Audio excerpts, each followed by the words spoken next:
আজ স্কুল হয়ে পুজোর ছুটি পড়ে গেল বলে অন্য দিনের তুলনায় অনেকটা আগেই বাড়ি চলে এলাম। বারান্দায় জুতো জোড়া খুলে ওপরে যেতে গিয়ে থমকে দাঁড়ালাম। নিচে শাশুড়ি মায়ের ঘর থেকে কথার আওয়াজ আসছে। বুঝলাম ছোট মাসি শাশুড়ি পুজোর জামা কাপড় দিতে এসেছে।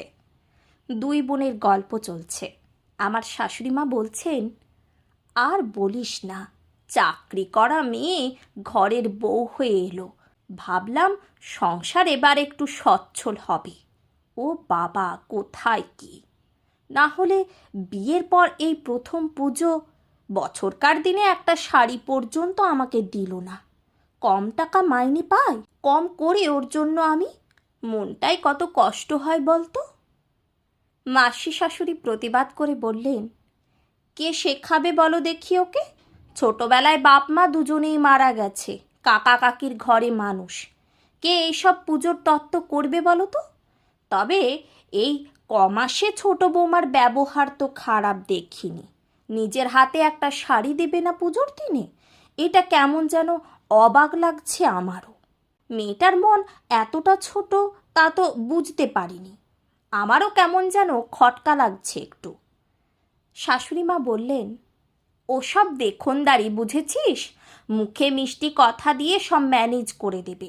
কাউকে কিছু দেবার বেলায় লবডঙ্কা। এই তো বড় বউয়ের বাপের বাড়ি থেকে এসে শাড়ি মিষ্টি দিয়ে গেল। বড় বউ ছেলেও শাড়ি কবে কিনে দিয়ে গেছে।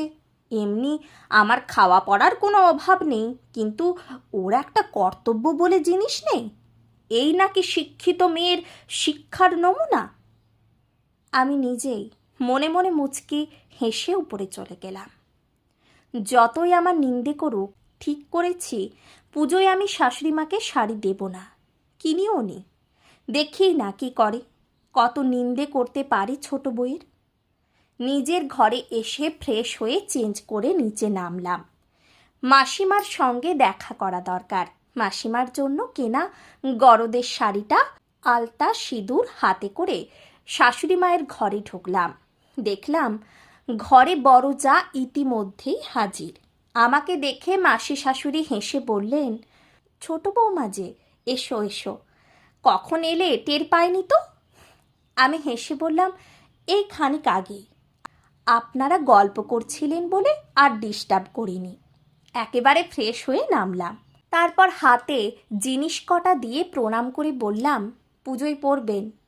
উনি শাড়িটা নেড়ে চেড়ে দেখে বললেন, খুব সুন্দর হয়েছে মা, পরব।